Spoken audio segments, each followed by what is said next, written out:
Hi, welcome to my channel. It's Claire here from Inky Inspiration. Today's card was inspired by something that I saw on Pinterest by a lady called Annette Elias. I apologise if I've pronounced your surname wrong, and she called it a Zig Zag Tower card. I've added this panel into mine. Hers was just like 4 bits on a square really. Ours is on a hexagon. It's got this front display panel that'd look really good, I think, with just like happy birthday or something on it, quite a simple card.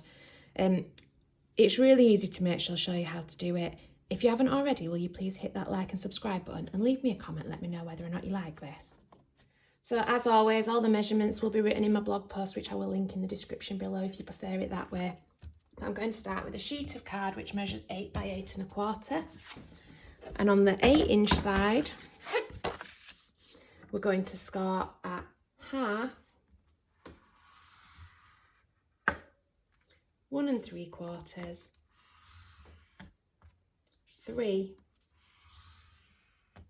4 1/4,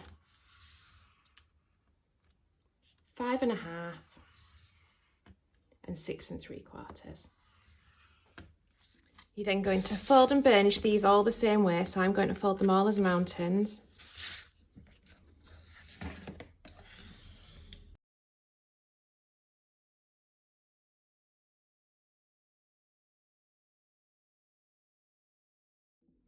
Then going to bob glue down this bit here.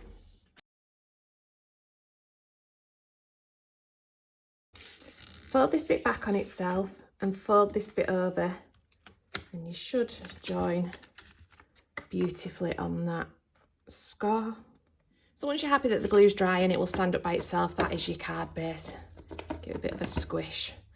I'm going to lay it flat because I am going to decorate it.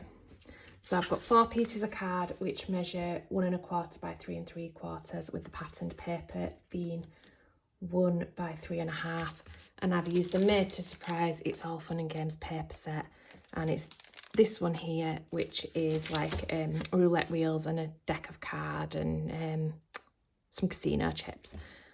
So to start with, I'm going to put glue in this top corner here, just on the one panel, up to the score line and up to the edge. And then I'm going to bring in my decorative piece. And it is going to line up with the edge and the top, so it should be flush. So I'm going to do exactly the same in the next piece, but I'm going to put the glue on this panel here, up to the score line. And this time I'm going to line my piece up with the top of this and the flush edge here. Sorry, the bottom of this and the flush edge here. So squish it down.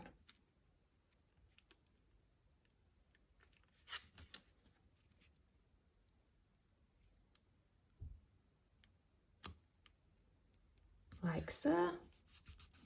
Then I'm going to come in from the bottom this time. So I'm going to put my glue on this bottom panel here. And just like when we're at the top, I'm going to line it up with the bottom here and the edge here.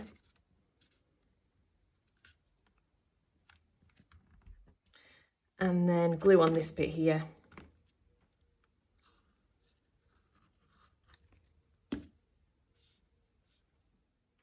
And again, line it up with the panel below and the edge of the card. And then my panel for in the middle is 3 by 3 3/4, and my silver is 2 3/4 by 3 1/2. And I'm going to put glue up the middle bit here this time.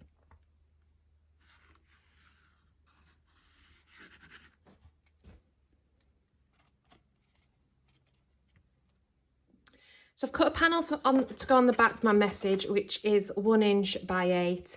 Now you might find that this isn't big enough to write on, what am I trying to say? You might have to turn it on its side and write your message that way. I suppose you could put one on there and there as well.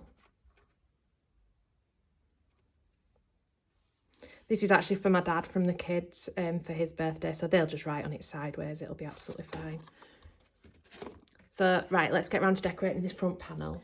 And to do that, I've used the Made to Surprise with a little Stamp and Die set. I've done a few bits, I'm not really sure what I'm going to use. I've stamped the cards, I've paper pieced some of the elements. Now, I was losing the will to live with this, so instead of paper piecing this, I've used Nouveau drops and just let them, I don't know if you can see that, they've got a bit of dimension with them, just let them dry before you start to fiddle with things. I will speed you up for this bit because I'll probably change my mind about 1,000,000 times.